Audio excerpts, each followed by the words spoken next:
उसका नाम शुभम पवार है और उम्र सिर्फ 22 साल। वो राजस्थान में रहता था, लेकिन 6 माह पहले अपने मामा रूप सिंह के यहाँ इंदौर आ गया। रूप सिंह रजाई गद्दे का काम किया करते थे और इंदौर के विजयनगर में रहते थे। उनकी उम्र 28 साल थी। घर पर मामा मामी उनका 4 साल का बेटा रहा करते थे।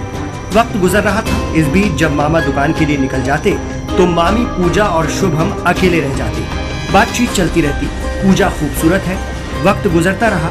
इस बीच शुभम राजस्थान सीमा से लगे मंदसौर जिले में एक शराब की दुकान में काम करने लगा, लेकिन तब भी उसकी अपने रिश्ते की मामी लगने वाली पूजा से चैटिंग और फोन पर बात जारी रही। इस बीच पूजा उसे बताती भी कि तुम्हारी मामा शराब पीकर आते हैं और किसी भी बात पर भड़क जाते हैं, फिर मारपीट शुरू कर देते हैं। ये सब जानकर शुभम और दुखी हो जाता। बातों का सिलसिला चलता रहा और दूर रहकर भी रिश्ते के मामी भांजे के बीच नजदीकियां बढ़ गई और एक दिन शुभम ने पूजा के लिए अपनी मोहब्बत का इजहार कर दिया।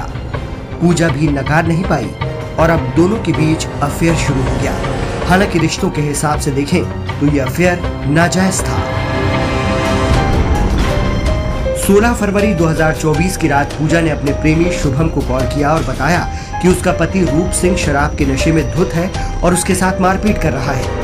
इसके बाद मामी पूजा ने शुभम को उसके पति रूप सिंह को रास्ते से हटाने के लिए उकसाया। जिस वक्त मामी पूजा ने शुभम को फोन किया तब वो अपने दोस्तों के साथ बैठकर शराब पी रहा था। आरोपी शुभम भी नशे में था, इसलिए उसने अपनी मामी पूजा को वीडियो कॉल कर पूरी बात जानने के बाद उसे हत्या करने का तरीका बताया। शुभम ने वीडियो कॉल पर पूजा से कहा, पहले तुम मामा के मुंह में कपड़ा ठूंस दो और उसे मारने की कोशिश करो। इसके बाद शुभम के दोस्त रूप सिंह के घर पर पहुंचे।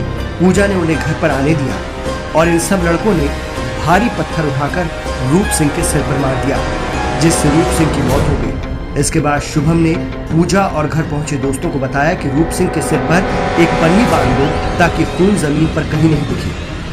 आरोपी के दोस्तों ने मृतक की लाश को एक्टिवा पर रखकर इलाके से कुछ दूर ले जाकर विदुर नगर के पास पुलिया के पास फेंक दिया। मृतक रूप सिंह की चप्पल और मोबाइल भी वहीं फेंक दिया, जिससे कि कोई एक्सीडेंट या हादसा नजर आया। घटना के बाद उसी रात 11 बजे करीब पूजा ने अपने जेठ को फोन लगाया और बताया कि रूप सिंह कचरा फेंकने घर से बाहर निकले थे, लेकिन वो अब तक नहीं लौटे। परिजनों ने उसकी काफी तलाश की और गुरुवार की सुबह रूप सिंह का शव पुलिया के पास सड़क किनारे पड़ा हुआ मिला। पुलिस के द्वारा इस मामले में डॉक्टर की सलाह ली गई, जहां डॉक्टर ने आशंका जताई कि सिर में धूल घुसी हुई है और एक काफी गहरी चोट का निशान है, जो कि एक्सीडेंट का तो नहीं लगता। पुलिस द्वारा सिर में धूल और कंकर भरे होने के निशान और गहरी चोट होने के बाद भी परिवार द्वारा इसे हादसा बताया जा रहा था।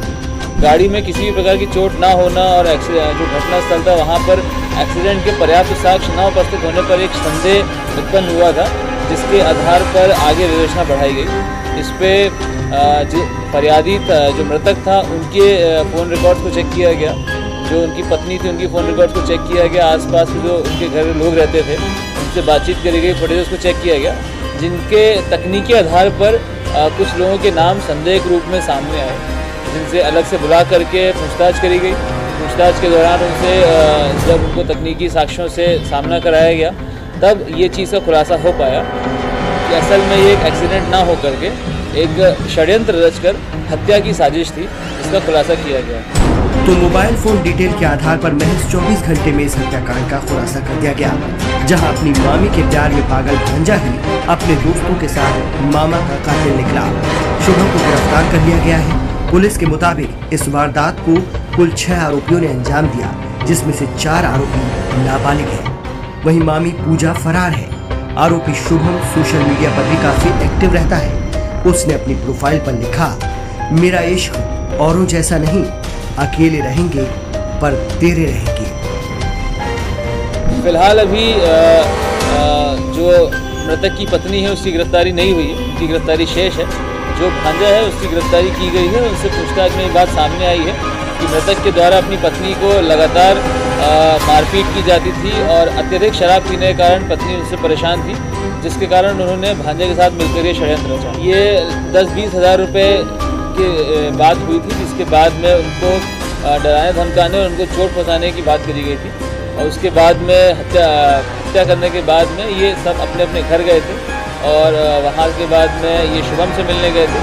फिर उसके बाद में जब ये यहाँ से भागने की फिराक में थे कि यहाँ से खाटू श्याम भागने की फिराक में थे, तब उनको पुलिस ने घर पर भेजा और फिर पूछताछ में बात को खुलासा किया। आरोपी गिरफ्तार हुए हैं और हत्या का जो आपने सब खुलासा किया सर, आप क्यों कह रहे हैं? इसमें कुल 6 आरोपी हैं, जिसमें से 2 बालिग हैं और 4 नाबालिग।